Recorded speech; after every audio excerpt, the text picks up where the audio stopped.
क्या आप भी सोच रहे हो एटीएम से निकलने वाली पर्ची किस चीज़ से बनी होती है? क्या वो सामान्य कागज़ से अलग होती है?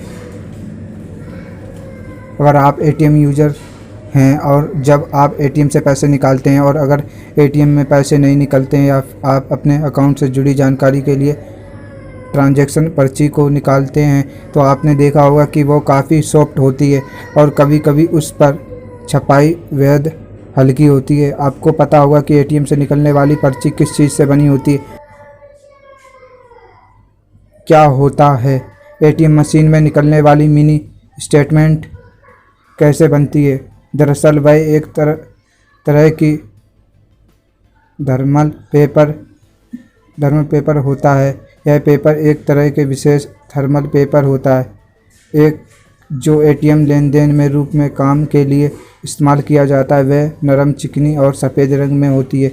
यह नोट करना कि अच्छा विचार हो सकता है कि इस पर्ची की सतह को रसायनों से बनाया जाता है जो उस पर प्रिंट होने पर रंग बदल सकते हैं।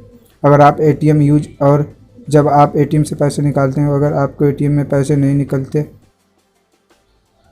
इसके अलावा यह निश्चित आकार में रोल के रूप में बिकती भी है। बता दें कि थर्मल पेपर रोल का इस्तेमाल ज़्यादातर कई तरह के बिजनेस के लिए किया जाता है। यह न केवल एटीएम मशीनों में बल्कि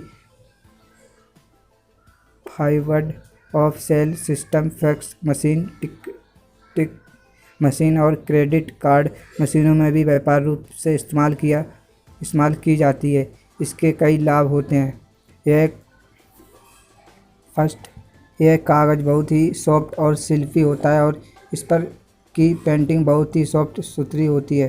सेकंड, इस कागज़ पर काली की जगह गर्माहट से प्रिंट की जाती है, इसलिए इसकी लिखावट बहुत ही साफ दिखती है।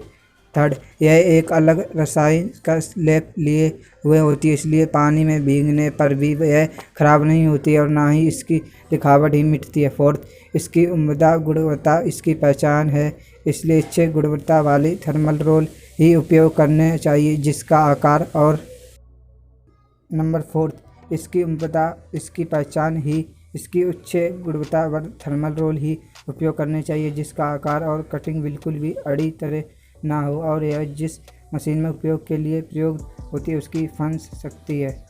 पाँचवा, फिफ्थ, एक नकारात्मक बात यह है कि ऐसे पेपर्स की उच्च गुणवत्ता भी किसी काम की नहीं है क्योंकि इसकी लिखावट कुछ ही दिनों में हल्की पड़ने लगती है।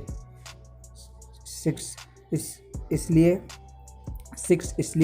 ऐसे कागज़ पर अगर कोई महत्वपूर्ण विवरण जिसे लंबे समय तक के लिए संभाल कर रखना चाहिए, इसे एक प्रति बनवा कर रखना चाहिए। 7, कुछ दिनों बाद ही इसकी लिखावट इस प्रकार मिट जाती है जैसे उस पेपर पे कुछ लिखा ही ना। दोस्तों, जानकारी कैसी लगी कमेंट करके ज़रूर बताएं। मिलते हैं कोई नई इंटरेस्टिंग वीडियो में, तब तक के लिए गुड बाय।